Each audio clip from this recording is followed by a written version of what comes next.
Begin Podfix Network transmission. In 3, 2, 1. Fly fishing in a stream, getting those ankles wet, or deep in the ocean, casting nets. Fish nerds. Fish nerds. Fish nerds. It's a podcast. Hello and welcome to the Fish Nerds, the show about fish, fishing, and eating fish. It's always funny. No, it's usually interesting, always funny. No, it's always interesting, usually funny, and mostly true. I'm Clay Groves, licensed fishing guide, something, and your best friend, and John King, the crappie hippie. Who are you? I am the crappie hippie. I am the co-founder of Glasswater Angling Lead-Free Fishing, and your co-host with Clay Groves tonight on Fish Nerds. Wow. You know, you'd think by now I'd be able to introduce the show cleanly, but I can't. I know, it's fine. It keeps it rustic and real. Rustic. I like that, John. Thanks. John, I'm going to let you drive the show tonight. What's going on? All righty. Well, I just want to start off with a story, if I may. In 2021, when you were doing NAPOD POMO, the National Podcasting Month in November, I sent in a piece on bobbers. And I had the most amazing thing happen. You know, you think after 58 years of fishing, maybe I'd seen it all. Well, it's not even close. Of course, anybody knows you could fish for a million years and still not learn it all. But anyway, I'm out with Sarah. Sarah's visiting. My daughter Sarah is visiting from Massachusetts, and we want to have fish dinner. So we go down to the pond, and she's got on a little olive with a little piece of crystal flash, like a 1/64 ounce olive, under a bobber, and I'm doing kind of the same thing, except I'm going bright. Is an olive? What is an olive? Well, it's just an olive jig. It's a jig. Okay. Yeah. Oh, I'm sorry. Yeah, olive. Yeah. No, not fly rods. We're ultralight spin fishing for bluegill. Hopefully, maybe a crappie or a couple little bass or something. We're just trying to get enough fish for dinner, and so I put a little olive jig on hers with just a little red highlight in it, and gave her Old Blue, my favorite ultralight, and which is the one I call those perch on when I fish with you. And anyway, she just starts wailing on my behind like nothing else, catching more and bigger fish. So first thing, I'm like, okay, they don't want this crazy bright chartreuse and orange contraption I've got on. So I dig out another little olive jig. I put it on my line. I catch 2 or 3 little bitty ones, but she's still just smoking me like bacon. Okay. It's pathetic. And it finally came down to, Clay, is that I had on a cigar-shaped bobber, and I'd hooked it on either end, because we talk about the difference between laying a bobber down and making it stand up. And what I realized is that the swim of that bobber, when a bobber's laying down, especially a cigar type, it's going to dip on each end as the waves hit it, and as or you can do your little Zara spook retriever, you make it zigzag through the water. Well, the fish were having none of that. I mean, none of it. They didn't care. Except for the little bitty ones, little foolish ones, and so, of course, what do you do, Clay? What do you do? Well, if someone else is having success, you mimic, you copy them. You mimic them. Yeah. That's right. You copy them, even if you have to steal stuff out of their box. Okay, so I did it, and next thing you know, I'm in the game, and I took her over to a spot where the crappie, telling her about the magic hour right there at sunset. And I said, we get in here, hopefully the crappie will swim up in there. Anyway, it was great. It worked, but wow, what an eye-opener. And it's funny because I don't usually fish a bobber under a jig. I'm not sure I ever have. A jig under a bobber. I'm not sure. I was going to say, wow. No, it's a little backwards there, I'm not sure I've ever done that. Well, it is a very effective method, and I'm not a big fan of bobbers because they can be HE double hockey sticks in the wind, and you miss a strike, and you're probably off for, if you pull too hard, you're going to get a bobber. Just makes things wind up worse. You think your lure's going to wind around your rod when you miss a strike. Add a bobber to the program. Well, it's funny. I don't use bobbers, especially with kids, as a rule, because I find that with kids fishing with bobbers, they don't feel the bite, they don't set the hook, and fish end up swallowing the hook, and your mortality rate's just like quadruple with fishing with kids. So, with they're fishing with a jig, they feel the fish and they learn to react to the strike, and it's a lot more effective tool for a lot of kids. Believe me, that's something that I've learned, and I tell everybody, it's like, yeah, we love to watch that bobber go down. It's one of the biggest thrills in fishing, but you've got it spot on, brother. If you're, especially more than one kid, your method of using telescoping cane, quote unquote telescoping cane poles, is ingenious because it really does. It lets them know what's going on by feel. In a visual age, there's nothing wrong with showing people, to do things with a different sense besides your eyes. Right. And it prevents all that because, boy, you get 3 kids missing strikes and up in the trees and all that stuff. Pulling out a little jig isn't so bad, but when you throw a bobber in that equation, it just makes the most amazing tangles you ever saw. Well, I can't wait to try that. Well, it is a tried and true method, and like I say, if it didn't work, I wouldn't put up with it. Well, I'm game. I'm going to be as soon as the ice melts on Silver Lake, I'm going to be heading out for this jumbo yellow perch, and I'm going to try that method. All right. Well, if they're suspended, especially, it's the way to go. I don't want to get too sidetracked, but it works so good on your sunfish because sunfish tend to want to look up rather than down. Right. Sunfish tend to want to swim up at something rather than down. Now, perch, like when we fished, dude, they were right on the bottom. All you had to do was pop that jig about you don't want to bring it up more than 1 or 2, 3 inches off the bottom. So I don't know, man. Oh, they'll come all the way up though. When we see them ice fishing on the underwater camera, they'll chase that jig up 20 feet. They rise right up, no problem. If they're hungry, they're hungry. So, all right, I want to get to a corrections corner here real quick. Are you suggesting that one or both of us have made mistakes? It just seems impossible. It seems utterly impossible. Yeah. Okay, look, I don't want to wear out this muskie story because we've did that. This is week 3 of the muskie mistake repairs. So. Yeah. But hey, I'm a fish nerd. I'm a geek. I want to dig deep and get this figured out. So we have listeners, clue us in the fact that we made some mistakes in our muskie facts. So about the Northeast. So here we go. Well, I thought it was just me, John, making mistakes. Well, I didn't think it's you were. Us, man. It's the whole team, and that's another reason I want to do corrections because we got a good team of correspondents here, and what gets flipped on one of us gets flipped on all of us. So, okay. So here's what I found out, Clay. Vermont is the only state in the Northeast to have native muskies. Right. And just so people know what you're talking about, 3 weeks ago, I announced that muskies were not native to Maine, New Hampshire, or Vermont. A bunch of listeners corrected me and said Maine and Vermont had native muskies. You backed them up. Now you can finish your correction of yourself here. Well, I'll back them up as far as, Vermont, because Lake Champlain and the Missisquoi River, which feeds into it, are native muskie habitats. And therefore, Vermont is the only New England state with native muskie population. And the fishery is entirely catch and release, and it is enhanced with stock fish from time to time. I hope they're using local strains for that, but I would really hope so. But I didn't get a chance to go that deep. Yeah, well, anyway, incidentally, Lake Champlain is one of the only lakes in the country you can shoot fish with a gun as a legal method. So muskie are on the list of fish you can shoot. That is the craziest thing that I have ever read when I was reading the rules for that lake. I'm just like, okay, don't shoot fish with a gun. That sounds like a Kansas thing, I'm just like, I know, but what's horrible, John, is I want to do it. I'm game.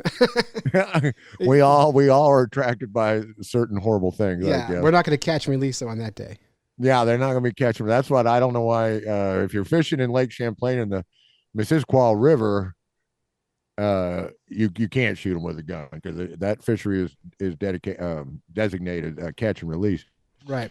When I mentioned Maine, I was clear out of my mind. I said maybe it borders the St. Lawrence River. Well, I'm flunking geography there big time. I was flat out wrong. It's the St. Johns River that forms the border between Maine and New Brunswick. New Brunswick. And the deal there is that in Quebec, in Lac Fontier, your French is amazing, John. It is. It is amazing, especially since my grandfather was fluent. But the Quebec government in the 60s put muskies in that lake, and it's part of the St. John's drainage. Therefore, fish don't sit still. They swim around, they go places, and they do things. And so those muskies migrated down into Maine, and Baker Lake was the first Maine water to develop a muskie fishery in the early 1980s. So, yeah, they're in Maine. Yeah, they're in Vermont. They're indigenous to Vermont in the Champlain area. And but Maine got them introduced sort of by accident because the country next door threw them in a river that's in a shared drainage. And then finally, we tease a lot, but we're going to get this fine gentleman on this show, Clay tells me. But Lawrence Gunther, podcaster of Bluefish Radio, he remains, let me just give you a little bit on Lawrence Gunther, folks. Clay already knows all this stuff. He's good friends with the guy. But anyway, Lawrence Gunther remains a well-informed authority on the U.S.-Canadian border waters, among a vast catalog of other things. He produces the Bluefish Radio podcast and also appears on Lawrence Gunther Outdoors, which is produced by Access Media Incorporated. Blind since the age of 8, he has dedicated his life to helping the handicapped get the tools and skills they need to enjoy the outdoors. He is an outdoorsman, an inventor, a science interpreter, and a very active and passionate advocate for the outdoors in terms of environmental issues and making these spaces inclusive for all. If you want to hear an interview with him from back in the day, check out Clay's interview in episode 218. See, a long time ago, John. And he'll be back on the show in a couple of weeks. So I've been talking to him, and we're going to get him on and interview him. And the fascinating thing about him, besides him just being really interesting, is he's totally blind, and he drives his own boat. That's right. Yeah, doesn't drive his car to get there, but I'm going to talk to him about that too, because I'm like, well, it's coming, because those autonomous cars are on the way. So soon he'll be able to take himself all the way there. Yeah, he all he needs to do is get to the lake, and then he's on. He can do it, and he fishes tournaments and wins them and all this kind of stuff. He's a fascinating human being, and I can't wait till we get him back. It's going to be great. Looking forward to that. Thanks for teasing that, John.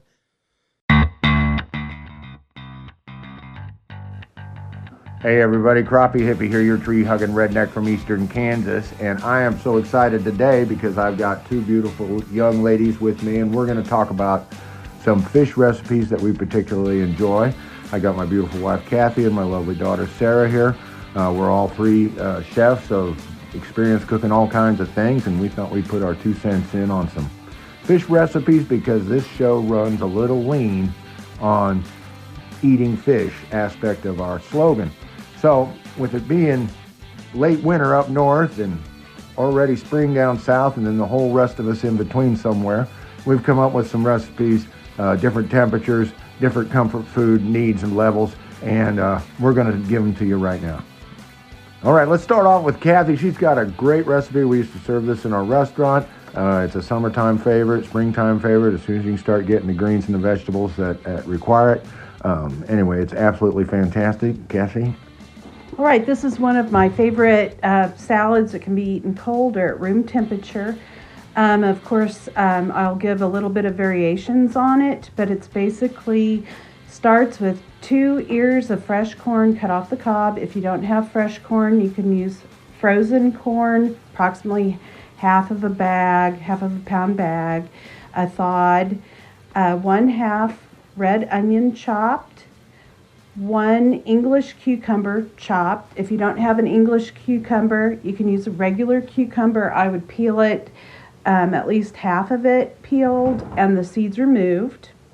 1/4 cup of Italian parsley, or if you prefer cilantro, and those should be chopped. 1/4 teaspoon red pepper and 1/4 teaspoon of black pepper. And just toss all of that in a bowl. And then we like to usually add a poached or leftover white fish. If you've sauteed the fish in a pan, that's fine. If you have shrimp or salmon, that's also fabulous. And I like to use a soy ginger dressing. This recipe is for 1 pint. Start with 1/3 cup of balsamic vinegar, 10 to 20 grinds of black pepper, 1 to 2 cloves of finely chopped garlic, 1 tablespoon of finely chopped ginger. I do like to remove the peel. 1 teaspoon of honey. Now wait a minute. Do you remove the peel before you chop it, or do you take the dice and then okay, before you chop it? Before it's chopped. All right. John. Before you chop it. Thank you very much for that question. I got to look out John. for my peeps, Then we have the rind of half a lemon. I like to use a zester for that. If you don't have a zester, you can use a peeler and then chop it from the peel. Juice of 1/2 of a lemon, seeds removed, a pinch of red pepper flakes, 1/2 cup of soy sauce. Quarter or half? I'm sorry, 1/4 cup of soy. And then combine all of that in a pint jar and fill with olive oil.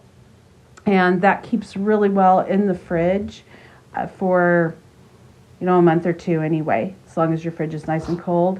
The olive oil will solidify in the fridge, so before you use it, you'll want to get it out, let it come to room temperature, give it a good mix, and this is fabulous, just drizzled on top of the salad. Depending on how big of a meal you're having, how big of eaters you have, you can adjust it.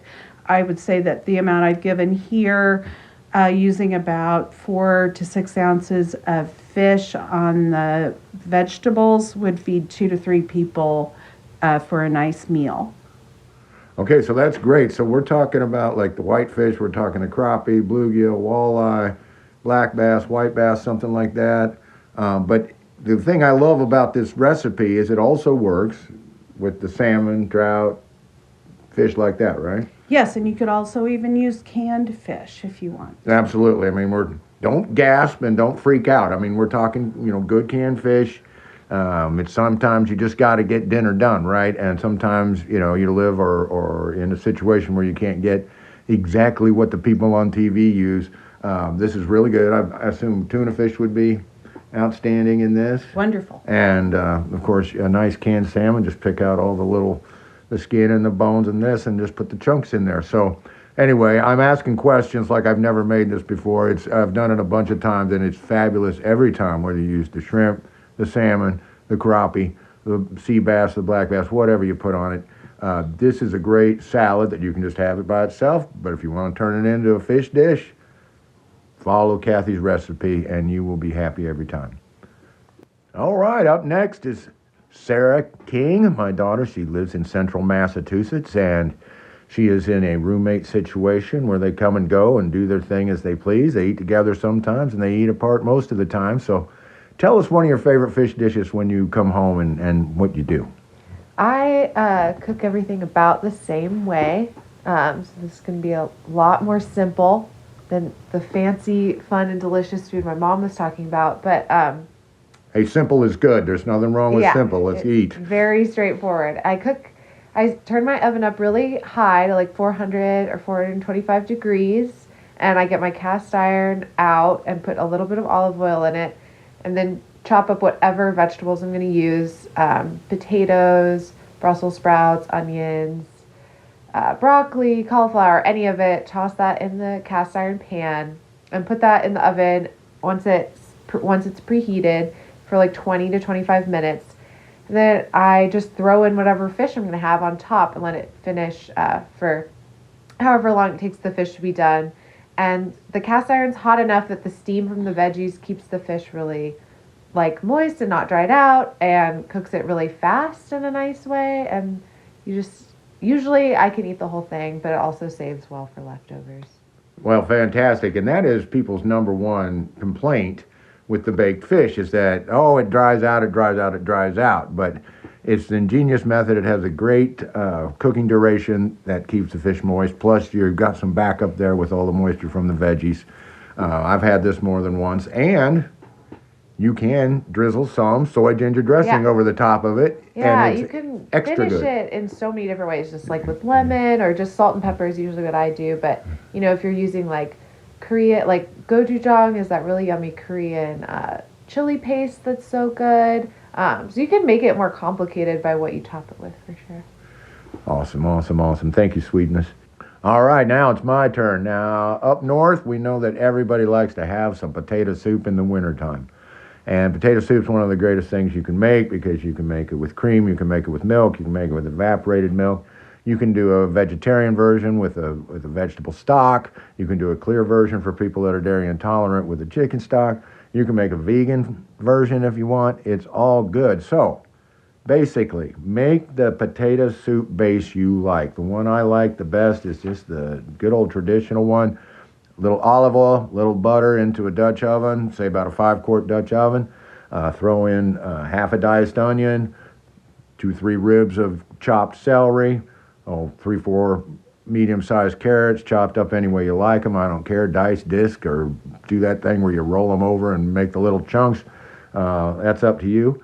And saute that off until it's sweated down properly, and then you go ahead and fill it up with the liquid, and you let all that marry and get together. And then somewhere in here, if you want, you can add a half a cup to a cup of corn. Potatoes. Wait a minute. Did I miss something? You did. Where are the potatoes? Where's the potatoes? No, this is why I need to be watched. This is why I need women in my life. Okay, right. That was soup with celery and onion. That was celery, onion, carrot soup. But now if you want to turn that into potato soup, now you get your basic mirepoix, which is the fancy name for your onion and carrot and celery, and then you put your potatoes in, you let those work for a while, and make them the size you like. I like them diced about the size of a die that you play Monopoly with, but they can be bigger, they can be smaller. It's your soup, do it your way. But let them go until they're just starting to get tender. Then go ahead, add the liquid, whatever you're using for liquid. We're in a 5-quart, so we're probably going to make about 3 quarts of soup in this thing. So about a half gallon of liquid is probably where you're going to be at, right in there. In the meantime, you have some Italian parsley ready, chopped, ready for garnish. You can have some chives if you want. You can have some green onion if you want. But here's where we can take this over and turn it into a fish dish real easy. Okay, you make the main base, then you put, depending on how many people are coming to your gathering that are going to potentially eat fish, you go ahead and put some aside for the people you know don't want fish for whatever reason, and then you have one over here. And right now, there's all kinds of ways to cook the fish in this. You can put it in big chunks and let it cook for quite a while. But what we like to do is take smaller pieces, and right before we're ready to eat, put them in there, just let them simmer a little bit, and just as soon as they're fork tender, then we start dishing it up, because I don't like the fish to get overdone and just absolutely flake apart and disappear into it.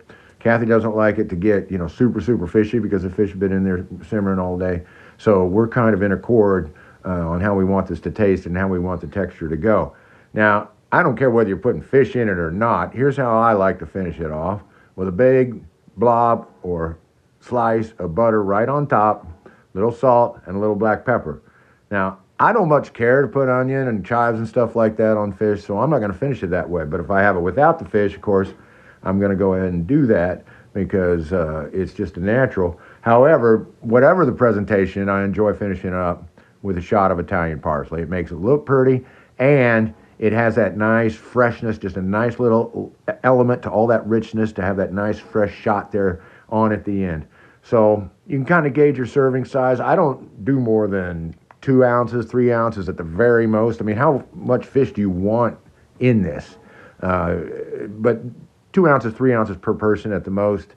If the fish is small enough and you've really got that base rolling, you can just lay in a small amount of super thin fillets and then pour the base over the top, and it'll basically, let it sit there a little bit, and it'll cook that up in that sort of a style. But anyway, finish it with a pat of butter and a little IPAR, and it is absolutely fantastic. It's such a good soup. And you didn't mention if you like to peel the potatoes or not. Well, we don't. We don't like to peel the potatoes. But of course, if they've been sitting around a while, or you notice they got a little green or something on them, you better go ahead and peel them. But of course, if you don't like that, that's entirely up to you. We don't throw shade on people for how they like to eat. That's not nice. Well, all the nutrients are in the skin. All the nutrients are in the skin, but potato chips rock. So, you just can't get too hung up on it, because, yes, I personally, not only are the nutrients in the skin, but there's a lot of flavor there and a lot of good texture there, at least in my humble opinion. So do it as you want it, but yes, you will absolutely have a more nutritious experience if you leave the skin on. You could also use shrimp in that instead of a white fish. Absolutely. And speaking of fish, oysters. Well, of course, the same base is used in oyster stew, clam chowder, shrimp chowder, all kinds of stuff. You can change it around a little bit if you want, but we're sitting here in Kansas, so we're going to be using crappie bluegill, walleye, white bass, black bass, things like that. Now, catfish could work. It's going to be a little more on the fishy side. Fish from the ocean like flounder, fluke, striper, some of those, sea bass, those are all really good in this. Sole, you got sole. Yeah, what is it? Sole, fluke, flounder, those flat things with the eyes on top. Any of those be really good in here. Also, the ones I want to try, I've never had this with burbot or cusk, but I think it would be fabulous in here because I know monkfish would be fabulous in here and is fabulous in here. And another thing that I'd like to try is paddlefish because our field tester, Bertie, he brought us some paddlefish one time and we really enjoyed it. And it's a nice, firm white fish that'll hold up well in a recipe that simmers like this. So just get with it. And once again, this is just something you're already making in your own way. Well, you want to turn it into a fish dish? There you go. Sounds yummy. Let's eat. All right, thanks for listening, everybody. This is Crappie Hippie and Family talking a few recipes that cover late winter, early spring, and everything in between. Tight lines and Valentine's. Peace out.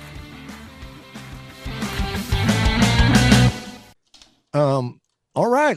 Shall we do some fish in the news? Yeah, let's do it.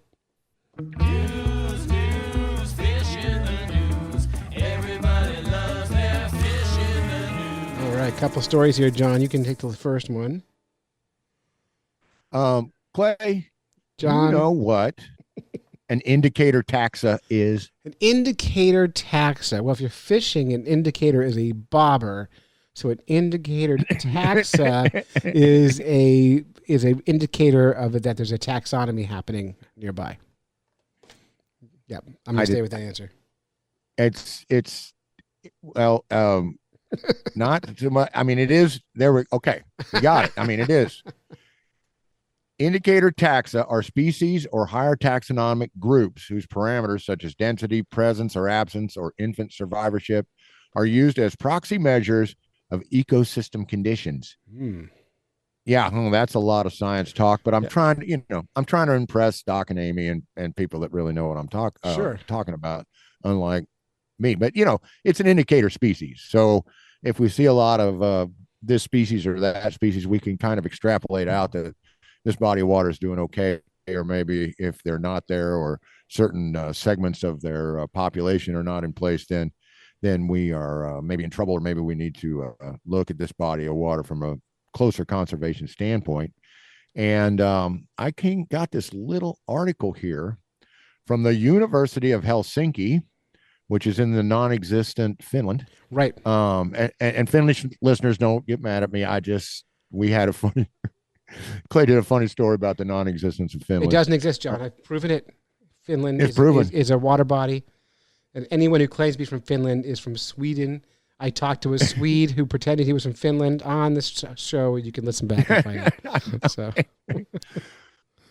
All right. Well, I'm just going to skim this through real quick because it's pretty 101 obvious, but it's also fascinating in that this is an urban study. Ponds are an important part of urban green-blue infrastructure, and they, we all know the importance of green spaces in cities, outside of cities, and then of course you got to have aquatic spaces in those green spaces. But when we introduce fish to catch or just to have in there, of course, they're going to have an effect on other species, including aquatic invertebrates. And so the University of Helsinki did a story on how aquatic plants, how many, what you want, how dense they should be, and so on. Anyway, they're backing up the research that says, yeah, you got to have aquatic plants in there, not just for fish to hide, boys and girls, but for the little bugs and the this and that to have a place to live and to reproduce. So emergent plants such as sedges can enhance the occurrence. Their indicator taxon was the diving beetle.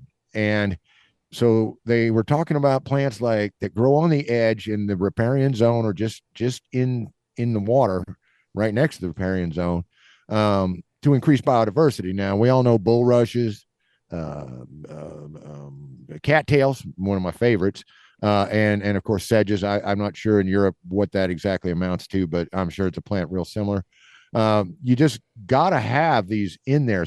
If you're going to stock your pond with fish, you got to give the prey a place to, breed and to thrive and so forth. So what they came up with is that the optimal amount to keep diving beetles happy and at their peak is 40% of the pond margin being vegetated by emergent plants such as sedges, cattails, pickerel weed, things like that. That's not too much.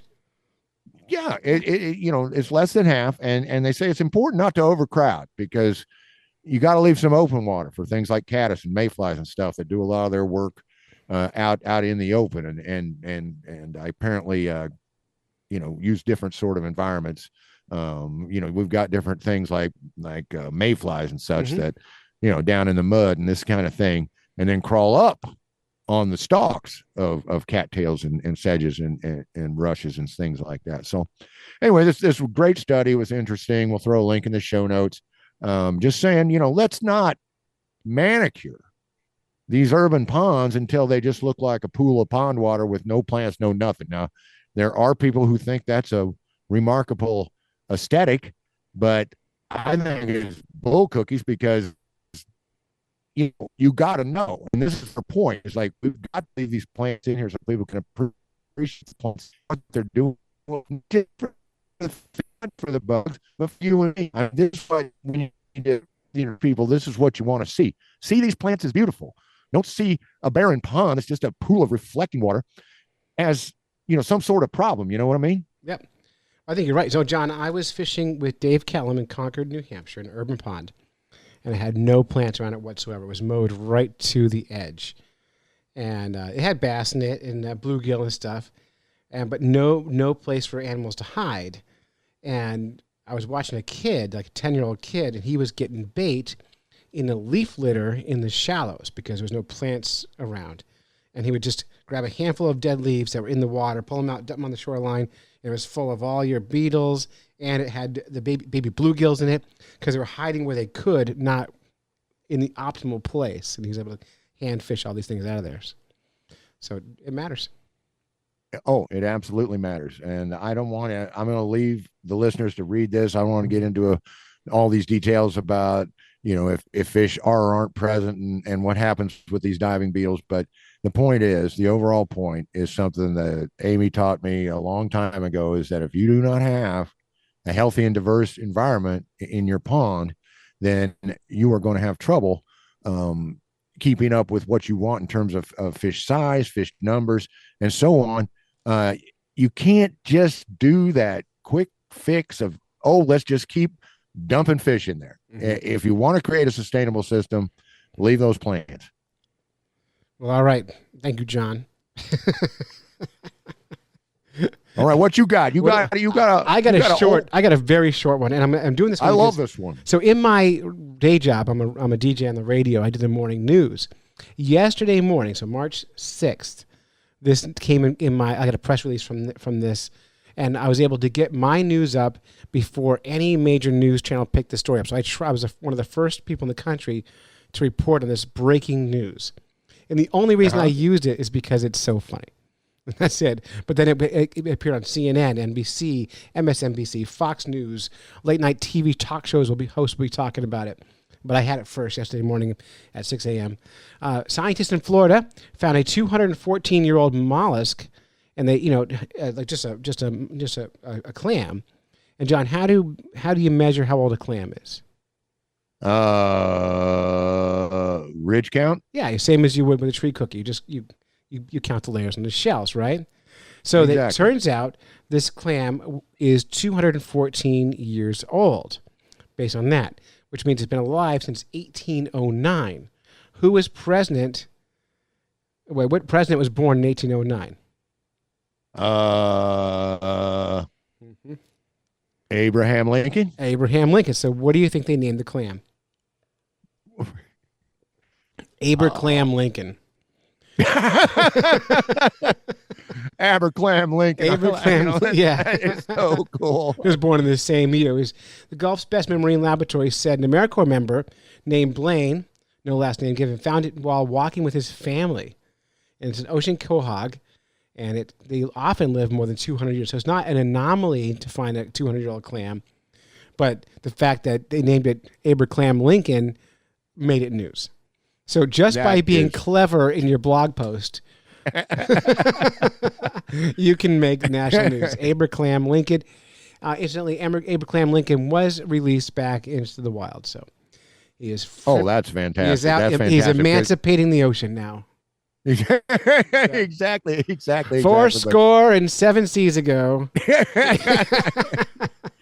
I was brought forth upon this watery continent. Yes, indeed. We all had to memorize that when we were kids. I don't think they still memorize stuff like that anymore. But back in the day. Anyway, that's all I got for fish in the news. Let's get out of this. Wrong button.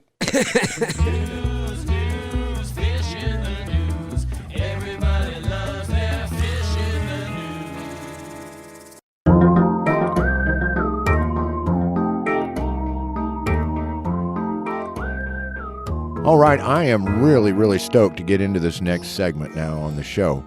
I met this gentleman. His name is Todd Corayer, the fish wrap writer.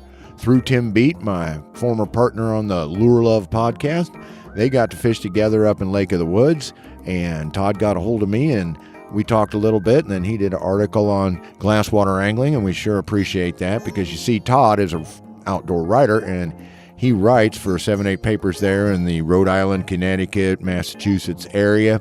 If I missed one, Todd, I apologize. But anyway, all through that area. Plus, you can catch him at fishwrapwriter.com. He does articles about local issues in fishing. He does articles about the environment. But mostly, he does a lot of articles giving people the inside skinny on what's biting and where and on what. So he's a great read. I pick it up whenever I can. Anyhow, when Clay called out for new correspondents, I instantly thought of Todd. He's got to join the Fish Nerds. I got to at least try to get him on the show. Well, when I put it to him, he jumped right on it, and his first segment he sent in is absolutely fantastic. So I'm going to leave it off here and let you all get to know our newest correspondent. Welcome to the show, Todd Corayer, the Fish Wrap Writer. Hey now, and hello, and thanks very much for letting me be part of this pretty awesome Fish Nerd podcast. This is my first time here. My name is Todd Corayer, and we here at Fish Wrap Central have spent pretty much 10 years telling other people's mostly true fishing stories. And through all those years, man, I've been blessed to meet so many characters, and definitely a couple of scallywags, but mostly phenomenal anglers and dedicated outdoorsmen and women. And a few of those folks have really made an impression on me. So I'd love you to meet one of them. She's a new tackle store owner named Rosie. She and her family own Rosie'S Bait and Tackle in Rhode Island, and they are very quickly building a very popular brand. Rosie ties fresh and saltwater flies. She builds some really fine high-low rigs for tautog and black sea bass and fluke.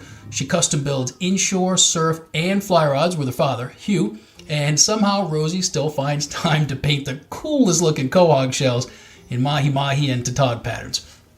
So for a little background, I met Rosie last year for the first time when she walked across a stage at a tautog tournament with a bomber of a blackfish. She was one of the only female anglers, and she was the only person wearing old school checkered Vans, so you can see why I was totally impressed by Rosie. And since we're all about good people here at Fish Wrap, I'd like you all to meet Rosie. So without further introductions, Rosie, please say hello to all the Fish Nerd listeners. Okay, so would you tell me and tell everyone in the Fish Nerd podcast how you started fishing? Well, I don't remember exactly, but I feel like I just started to learn to fish. I'm pretty sure I was taught by my dad.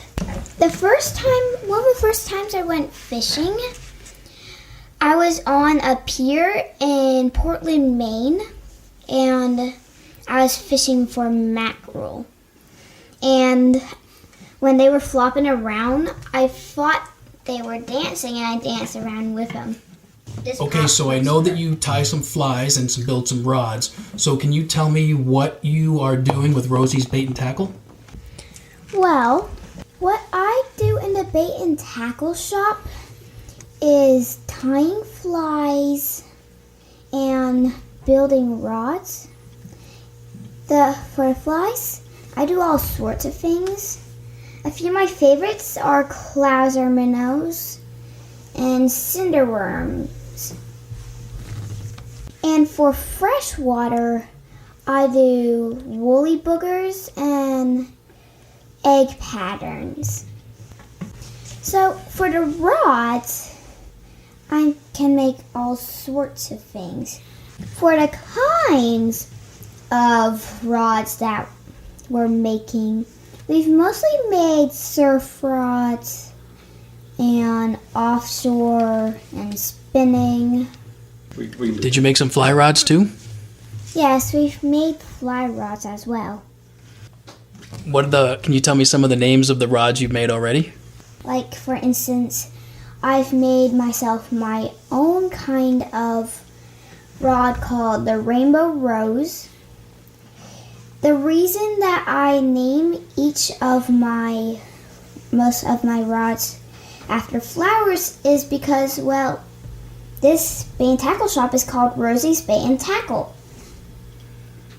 My dad has a custom rod called the Fire Rose, and we're making Mr. Todd a rod called the American Beauty. An American Beauty is a kind of rose. Phenomenal. Can you tell us if you have a favorite fish to catch and maybe you have a favorite one to eat? Well, the favorite fish that I've caught here in Rhode Island would probably be a tautog. They put up such a fight. And my favorite one to eat, that I have caught is a fluke. And didn't you tell me that you caught a fluke on a very strange lure? Yes, it was an SP minnow, a little kind of SP minnow called the blurple. Okay, now I heard that you like to fish from your kayak. Do you have any good fish stories from your kayak? You bet. So, one time when we went off fishing early in the morning, I surprised my dad with a 14-inch fluke. That you caught? Yes, all on my own. And I didn't even shout, I caught a fluke. And what kind of a kayak is this? This is Do you know how big it is? Is about 10 feet long. Perfect. And it has riggers on the sides to keep it stable. Perfect. And you caught a 14-inch fluke. Mm-hmm. And what did you catch it on? I caught it on... You don't have to tell us if it's top secret.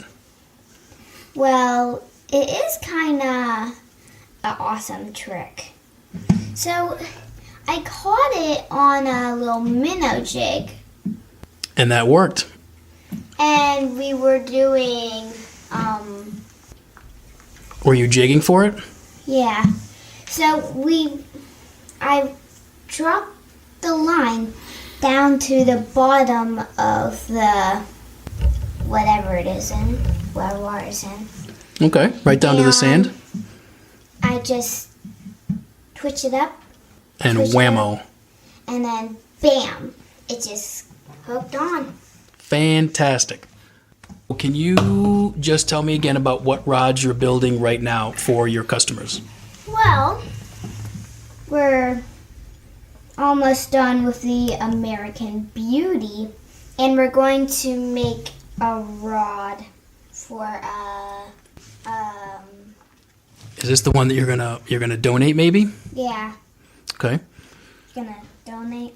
Okay. Now, is there anything you want to ask me? Is there any fishy type chit chat or something? Well, since you're the star, I mean, this is your moment. This is your chance. My question is, what was the first fish you caught in Rhode Island? Well, I'll tell you. The first fish that I caught was a striped bass, and I caught it on a periwinkle in Old Harbor on Block Island when I was in first grade, give or take. Right in there somewhere, first or second grade. What's a periwinkle? It's a little small black snail about the size of a dime, maybe, or a nickel. And I broke it open and I put the meat on a hook. And I think I got lucky because the fish were coming through the harbor, and I think I got lucky and I caught a nice big striper. That was maybe 5 or 6. So you're working on, we're not supposed to be talking about me. You're the star here. So Rosie's Bait and Tackle is on the way. It's growing. It's getting bigger. You're making flies. And are you taking fly orders? Can you make flies for people now? Yes, we've got a customer already. Excellent. Excellent. So we'll tell people to look for you on social media, Rosie's Bait and Tackle. And people want to place an order, get some clousers. The worm hatch will be coming pretty soon after Mother's Day, so maybe those orders will come in for some new flies. Yep. Got it? Well, thank you. I'm very grateful you came here to talk to us. Thank you for being on the Fish Nerd podcast. You got to be on the very first episode with me, which is really awesome. So thank you very much. And hopefully we'll get to talk to you again. You're welcome. My goodness, wasn't that a delightful, delightful, delightful interview? What an amazing young lady. I mean, I'm going to have a month-long case of the warm fuzzies just thinking about this. I think I can just put my winter coat away. We got to give out some thanks here, first of all, to Todd Corayer for joining the show and bringing us a wonderful guest to listen to as a final high note to our 308th episode. We also would like to thank Rosie's folks for letting her come on the show. Best of luck with that tackle shop. But most of all, we want to thank Rosie for coming on and filling us in on all kinds of wonderful things and talking about her business with the pride and the excitement that comes with being an entrepreneur. Rosie, I hope to hear your voice back on this show sooner than later. But in the meantime, you keep wrapping those rods, you keep tying those flies, and most of all, you keep getting after those fish. All righty. This is Crappie Hippie, your tree-hugging redneck, saying you want to keep more stories like this in your life? Please check out the Fish Wrap Writer at fishwrapwriter.com. Let me ask you this, Clay. Yeah. Being such a busy guy and a guy that just, can't get enough, just like me, do you ever have a list of need-to-dos, need to do chores, need to do things that just don't get done until some certain circumstance comes along and says, now's the time you got to do it? Yeah, what happens, John, is there's a lot of those things, and then things come to a head, and I'm just about to be made single, and I do the chores so I can stay married. So that's the limiting factor. If I was single, John, I would not do anything except for the stuff I want. I would just do what I want to do. I probably live in a condo, so there's no yard to work on. I don't like doing yard work. I don't want to fix the house. I want to play. I want to talk. That's it. That's it? I did two things. Hey, yeah. that is a noble. I don't want to fix broken things. Yeah, right.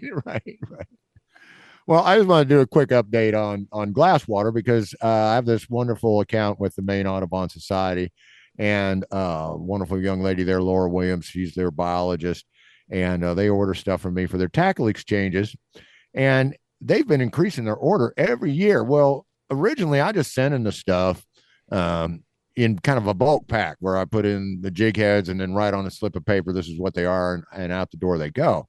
But as a business person, that's not so smart. You know what I'm talking about? Well, because presentation matters. Yeah, presentation matters, association matters, and so all that, and Audubon, come on, it's the Audubon Society. It's one of the most successful conservation groups in the world. Do you know, when I met Dave Kellum, he was the director of Amoskeag Fishways, which was at an Audubon center, and he hired me as an Audubon naturalist. But we were the only Audubon center that focused on fish.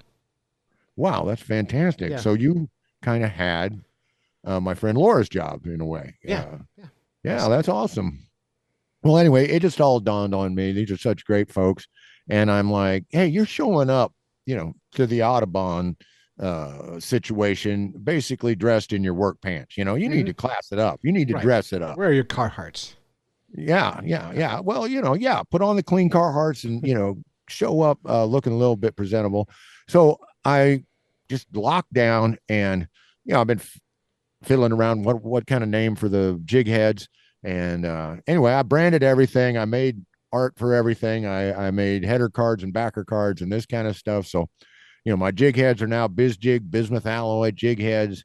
I love Biz Jig. I thought had to bounce it off the girls, this and that, but we settled on that. Tim and I came up with King 10 for the split shot. I like that. Yeah, it was a lot of fun. And then Kathy Birdie, our field tester, came up with Ring King for the paddle tail grubs. And Kathy came up with the slogan, one grub to rule them all. I love it. Yeah. So anyway, that's what I've been doing. Because I kept telling them, why is this order taking me so darn long to fill? And I'm like, well, you're having to make materials and package things all the different. You're not just doing bulk pack anymore and just getting it out of here. You don't have minions working for you? What's that? You don't have employees doing this for you?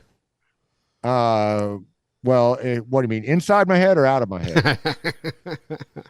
Inside my head, I have like a dozen employees. But the reality of small businesses, you do it all yourself. I have to do it all myself. So, I get and that. marketing is one of my weakest areas. I don't know that much about it. Me too. And, commercial marketing ploys, especially on television, are just like make me want to, get sick. So, thinking about marketing, that job gets backburnered to lure design and talk about wanting to have fun all the time, right? I just want to design lures, run out and test them. That's all I really want to do. Right. I have to put on my big boy pants, and in this case, my good looking big boy pants, because when you go hanging out with the Audubon Society, you want to look good. So You do. thank you, Laura. Thank you, Maine Audubon, for kicking me in the butt and getting me to finish some of this stuff up because it really needed doing. Hey, good job, John. Good job. Good. Yesterday, Sunday, I took some guys fishing. We went ice fishing on Lake Winnipesaukee. And it was it's going to be a very short story, but I think you should know it was the worst ice fishing experience one could have and still live through. So the worst is when you die, but this was awful. Yeah. Two super nice guys, both pre-med students, like working on whatever the rotations or whatever they call that thing. And they wanted to go ice fishing. They demanded to go fishing for lake trout, which is like varsity level ice fishing. But we had a huge storm on Saturday, so we had a foot of snow on the ice. And because the ice was only 4 inches thick, water got pulled up through all the cracks in the ice and ended up with 6 inches of water on top of the ice. And we spent the day just like walking through glue all day and never catching a fish. But it was terrible. It was terrible conditions. Worst. Oh my gosh. Yeah. Well, I'm relieved that you were out there with med students, because if someone has, that's heart attack conditions, dude. Oh yeah. Well, I told them it was no big deal. That just sounds like exhausting. All righty, Clay, we need a winner for February. You got one for me? I do. Beth Metz has won. She's a Patreon supporter. And I think I'm going to have to jump into my customer database because that sounds awful familiar. Well, Beth, you have won a Crappie Dueller 4-pack and an Angle King of your choice. Now, you can go on glasswaterangling.com, pick out the 4 Crappie Duellers you want, pick out the Angle King you want. If you need some help from me, there's an info email there. You can hit me up there. But otherwise, pick what you want, tell me what you want, or tell Clay what you want, and then we'll get that in a package and we'll send it right on off to you. And we do need to announce the March contest. We're doing a contest for the month of March called Lucky or Unlucky Lure Stories. All you can do is call us up at 607-378-FISH or grab your phone and do a voice recording. Email it to clay@fishnerds.com and tell us a story about a lucky or unlucky lure, and you'll be entered to win a Green Machine Crappie Dueller 4-pack and a dozen green jigs, some John Deere, some Disco Grasshopper, and some Green Hornets in whatever size you want, from 164 to 316. Again, the number, 607-378-FISH, or grab your cell phone, record it, send it in to clay@fishnerds.com. Send it all in there, and we'll get you entered to win there. And that's it. That's it. You've been listening to the Fish Nerds when you should have been fishing. Big thanks to Rosie's Tackle Shop and our new correspondent, Todd Corayer, Fish Nerds, Fish Wrap Writer. Appreciate that. Big thanks to John's family for doing the cooking segment. Thanks to Diane's Bath Salts for the news music. And thank you to Wally Pleasant for our opening theme. And until next time, follow the code of the Fish Nerds. Spawn early and often. Never trust a free lunch with strings attached, and swim against the current every chance you get.